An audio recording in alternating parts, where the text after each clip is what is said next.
El 21 de febrero de 1978, una cuadrilla de trabajadores de la Compañía de Luz y Fuerza estaba realizando una perforación en la esquina de las calles de Guatemala y Argentina en el centro de la Ciudad de México.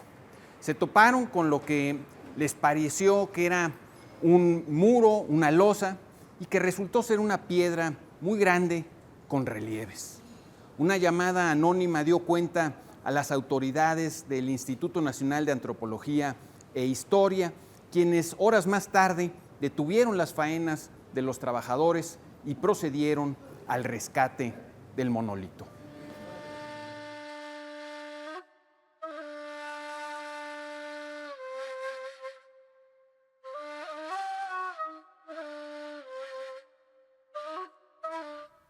Fue así como se encontró, por casualidad, una de las piezas arqueológicas más importantes de nuestro pasado prehispánico, la Coyolxauhqui. Tan solo por sus dimensiones es impresionante. Pesa casi 8 toneladas y mide más de 3 metros de diámetro. Pero su verdadera importancia está en lo que revela. Ya no hay dudas de que el mito de su origen servía para perpetuar el rito sangriento del sacrificio humano.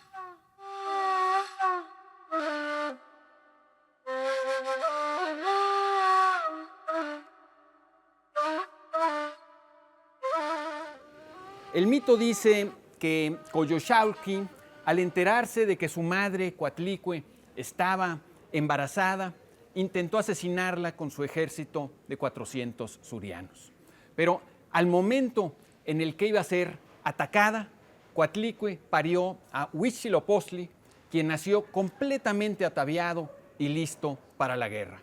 Y este dios acabó con los 400 surianos y desmembró a su media hermana, Coyolxauhqui.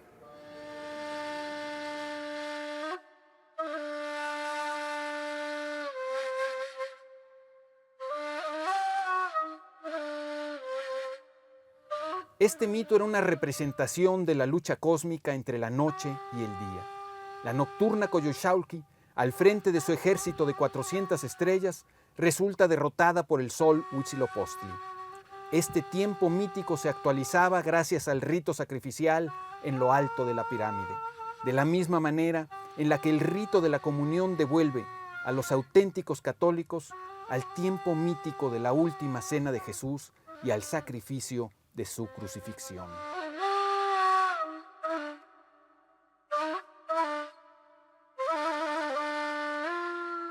A partir de indicios más o menos sólidos, la arqueología intenta revelarnos el pasado. Lo mismo intenta hacer la etimología. El conocimiento del origen de las palabras nos revela antiguas maneras de pensar, de sentir, de percibir y de habitar el mundo.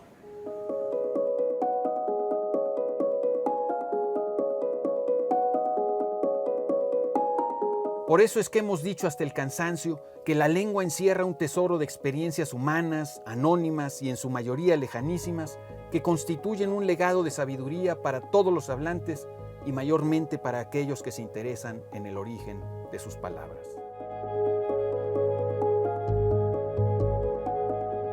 Cuando buscamos la etimología de una palabra, nos vamos a encontrar, por lo general, con otras palabras de otras lenguas. En el caso de la lengua española, aunque abunden las palabras de origen francés, inglés, árabe, náhuatl, griego, etc., la mayoría de nuestras palabras provienen, desde luego, del latín.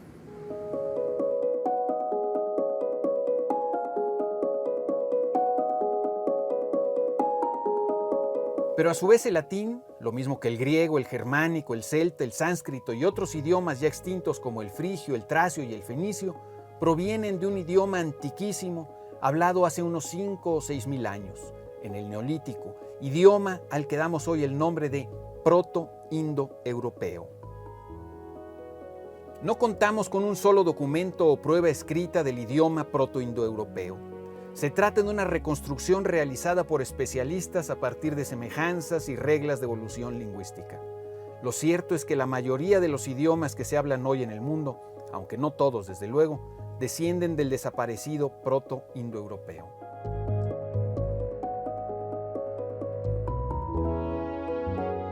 Como lo vio con claridad Vico a principios del siglo XVIII y como lo expliqué con cierto detalle en El corazón es un resorte, el análisis de los orígenes de cualquier familia lingüística, incluida desde luego la indoeuropea, nos revela que los idiomas son construcciones metafóricas que parten siempre de una experiencia común y primigenia, la experiencia corporal.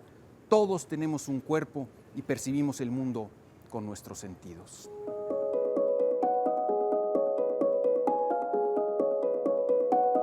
Así, por ejemplo, nuestra palabra idea proviene de un verbo griego, eidos, que significaba ver. La idea es algo que vemos, aunque solo sea con los ojos de la mente, ojos que a su vez solo lo son metafóricamente hablando.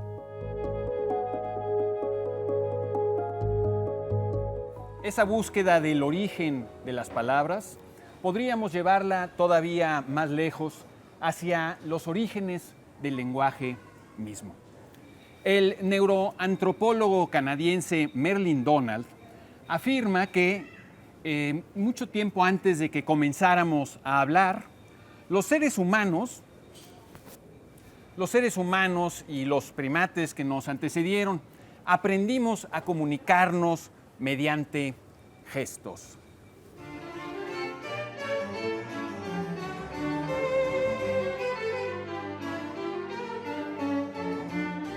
Esta mímesis la seguimos observando en nuestros días, tanto en los ademanes, aspavientos y señas que hacemos los adultos, como en la manera en que se comunican los bebés. Antes de que comiencen a hablar, los bebés nos dan a entender muchísimas cosas mediante gestos, e incluso el llanto puede considerarse una manera primitiva de comunicar que se tiene hambre, sueño, dolor, molestias o emociones negativas.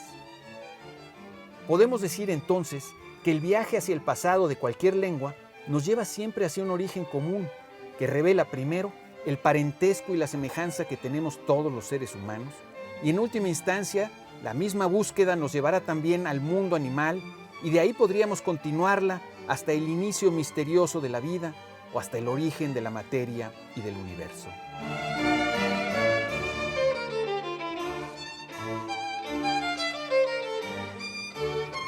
Pero una vez que emprendemos la búsqueda de los orígenes de la lengua y del lenguaje, nos encontramos también con una tendencia en su evolución, de lo corporal, de lo concreto y de lo general hacia lo abstracto, lo preciso y lo específico, de lo simple hacia lo complejo. Lo que comienza como un llanto de bebé que genéricamente expresa una sensación negativa, va convirtiéndose paulatina y esforzadamente en algo más específico. Tengo hambre, tengo sueño, me duele un diente. Y sensaciones concretas pueden convertirse en sentimientos abstractos como la nostalgia o la melancolía, que no se ubican en ninguna parte específica del cuerpo. Y si una sensación o una emoción pueden ser simples, también pueden ser tan complejas que necesiten para expresarse de muchas palabras o incluso de obras literarias ambiciosas.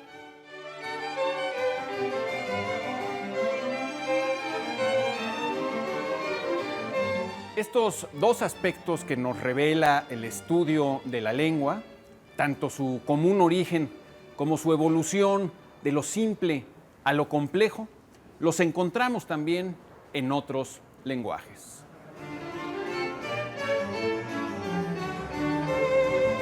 Las matemáticas, por ejemplo, comienzan con la mera aritmética y quizá también con el lenguaje mimético, que nos permite maravillosamente no solo imitar lo que hacen los demás, sino darnos cuenta de que uno es igual a uno. Pero desde la numeración y las operaciones aritméticas más básicas, el lenguaje matemático se ha sofisticado hasta alcanzar muy altos niveles de especificidad, precisión y complejidad, que hacen de las matemáticas avanzadas un lenguaje incomprensible para la mayoría de nosotros.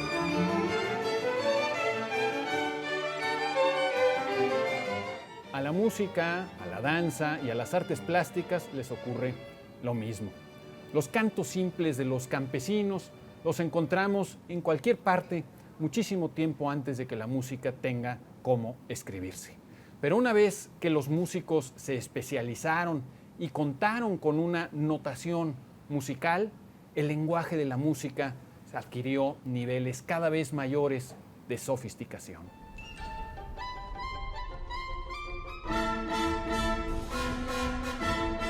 Así es como pasamos de la monofonía a la polifonía, de las letrillas populares a la ópera y de las percusiones y ritmos simples a los ballets inquietantes de Stravinsky, cumbre temprana de la música del siglo XX.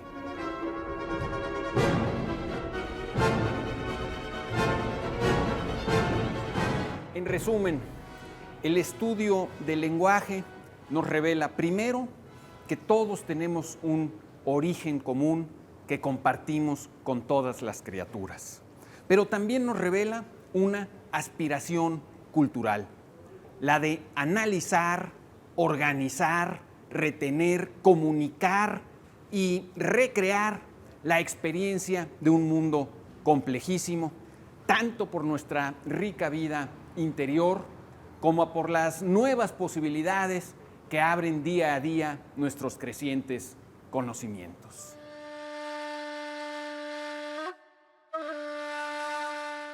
Para terminar, volvamos un momento a los ritos mesoamericanos que involucraban el sacrificio de vidas humanas.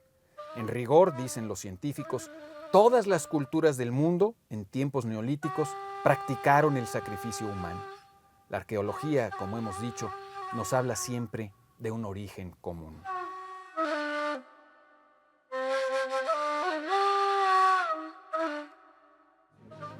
Pero, en rigor, también podemos decir que deseamos humanizar el mundo y que la mayoría de nosotros, por lo menos, aspira a hacer realidad esa gran invención humana que quizá no tenga ni 3 siglos de antigüedad, a la que damos el nombre de derechos humanos.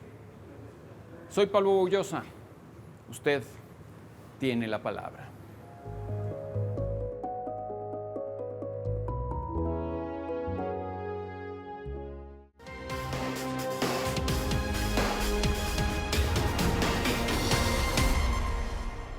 Dieciocho etiquetas mexicanas conquistaron los paladares de catadores de todo el mundo y trajeron consigo medallas durante la edición número 24 del Concurso Mundial de Bruselas, Campeonato Internacional de Vinos que este año se realizó en Valladolid, España. De entre más de 9,000 vinos de grandes países productores, los mexicanos destacaron por su precisión técnica y gran expresión sensorial. Casa Grande Chardonnay 2016 y Casa Madero Chardonnay 2016, ambos de Casa Madero. Casta Tinta Syrah 2014 de la vinícola baja californiana Casta de Vinos, Dueto 2011 y Solera Blanco de Bodegas de Santo Tomás y Zigzag 2014 de Hilo Negro recibieron medallas de oro. En cuanto a plata, sorprendieron vinos de regiones mexicanas no tan conocidas como Guanajuato y Zacatecas, además de las ya familiares como Ensenada Baja California y Parras Coahuila. Todo un orgullo líquido proveniente del campo mexicano, que demuestra en la calidad cada vez mayor de nuestros vinos.